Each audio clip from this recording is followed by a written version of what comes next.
When I was a little kid, I was a pretty crazy kid, and my mother was a single parent, and she wanted to find a way, basically, that I would be out of her hair a bit.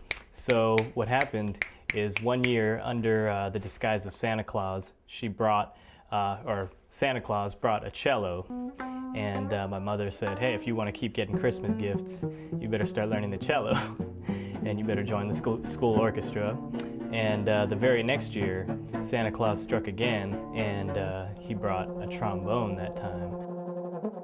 The mixture of genres that I bring together are the most organic to me. Growing up as a kid in California, I was exposed to a lot of classical music, but I was also hip-hop and R&B, and that's just ingrained in me. I love a good beat. I love melody. I love effective lyrics. I love rhyme. I love reason. I love clever metaphor. I had a vision that I wanted to put my instruments together with the poetic rhythms of an MC.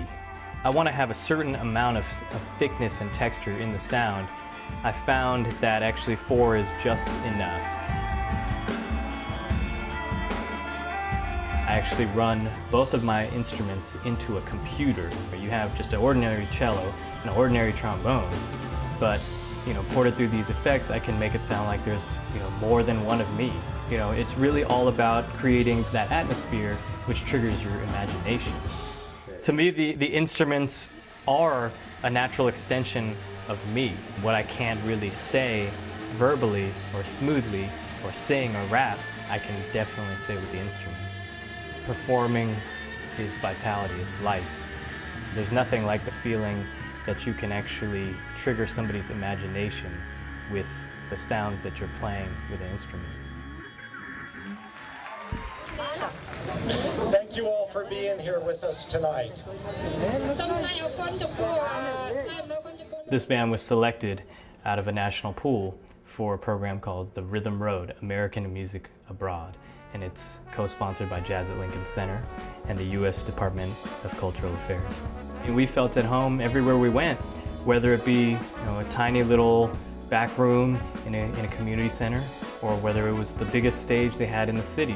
Where we visited Fiji, then we went into Papua New Guinea, where I was told I was the very first person in history to bring an acoustic cello into the country. We went into Vietnam, we went into Cambodia, we went into Laos, we also went into the Philippines.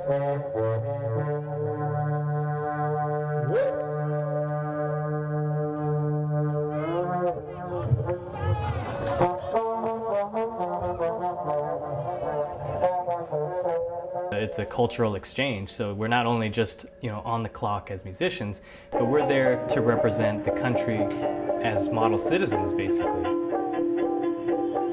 Everywhere we went, people wanted to come up and say hello to us. They wanted to know, how could 4 so very different people be all American? And how could they all be in one band?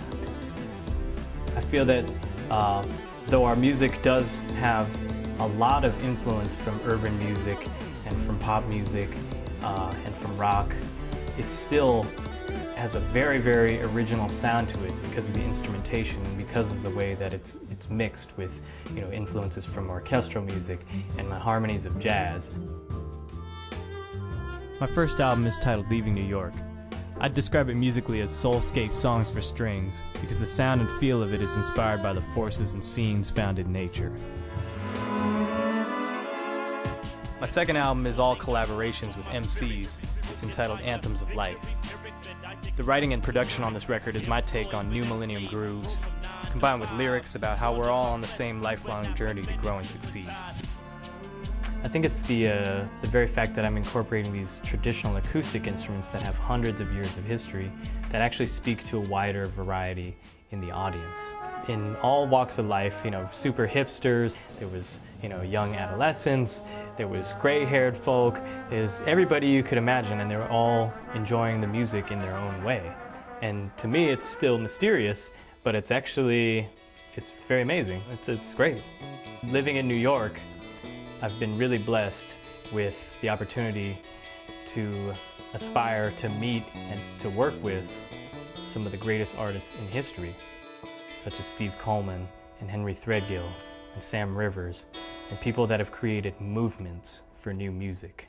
I've worked with Paquito de Rivera, who's a 9-time Grammy-winning artist, and to me, his artistry is extremely inspirational. He definitely understands the importance of the connection between the artist and the audience. He's a true showman. I've had the pleasure of working with, in my opinion, the greatest upright and electric bassist alive today, Mr. Christian McBride, and he's like a big brother to me. I've been inspired by many different artists, and it's been a special experience for my growth and for the reason that I continue to make music. And that's why I want to give that back, and I want to continue that.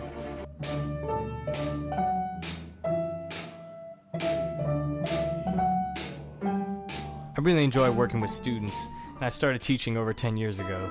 And now I work with students that range from young childhood all the way up to university level and beyond. I always try to put myself in the shoes of the students so I can imagine their potential. You could say I'm known to supplement traditional training with exercises I've invented to grow my own creativity. The idea is not so that they can go home and do exactly what I did or even become me, but so that they know how to look for new influences, how to improve their own musical skills by improving their cognitive and motor skills. Thus, ultimately, they find their own musical voice. I want to continue the process of being inspired by people, young and old, experienced, brand new, but I also want to be that inspiration. I want people to see what I do and make that inspire them on their own journey.